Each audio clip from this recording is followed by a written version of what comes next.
How's the big date you've been talking about for weeks? I don't want to talk about it. How can I help you if you continue to have bad dates? Oh yeah, like if you have good dates. Okay, this isn't about me. It's about you. And being a woman, I can give you some friendly advice. Yeah, you giving advice, that's a laugh. You don't even take your own advice. And you know what you do? You kill men's self-esteem. You're a self-esteem killer. That's what you are. Anyway, you never told me how you met this girl. I met her at the library. You self-esteem killer. Okay, so far so good. Well, I noticed her reading some poetry. So I thought, maybe I could use one of my great lines on her. Please, no, you didn't.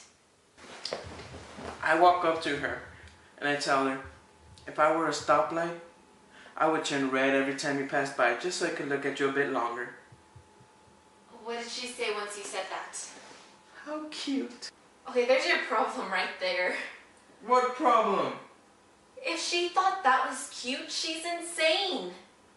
Well, you're a real friend. That was the worst pickup line I've ever heard. Okay, how about this one? I'd invite you over, but you're so hot, my air conditioner bill will skyrocket. Did you know 1 is the loneliest number?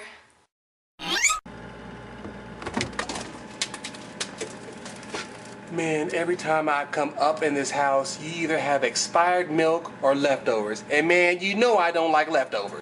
And why don't you eat at your house? You know I don't have a job. How do you pay your house if you don't have a job? What's with all these personal questions? Hey, so how was that date? What's the worst?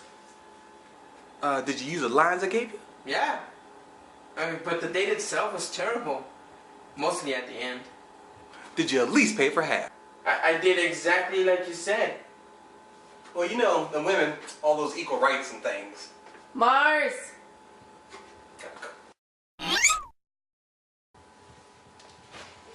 Were you talking to Mooch again? He stopped by. To Mooch. I hope you didn't take Mooch's advice. Of course not. At the end of the date, There's more. well, at the end of the dinner, I asked her if she wanted to pay half the meal or if she wanted to pay the drinks, and well, that didn't sit too well with her. What were you thinking? You're the man. You're supposed to pay for the date. It's women's talk, women's lib, equal rights. I hope Mooch didn't give you that advice. I wouldn't take his advice. Well, what happened when you drove her home? I hope you weren't expecting a kiss. Well, yeah. I mean, I paid for the whole meal. I drove. I thought a kiss was expected. Well, I don't know what to say. Well, what I do know is that Mooch gets girls that way. Yeah, well, that's why Mooch lives with his mom. I just made up a new line. Want to hear it? Go ahead. You'd better direct that beauty somewhere else or you're going to set that carpet on fire. I'm going to bed. Well, that was a good line.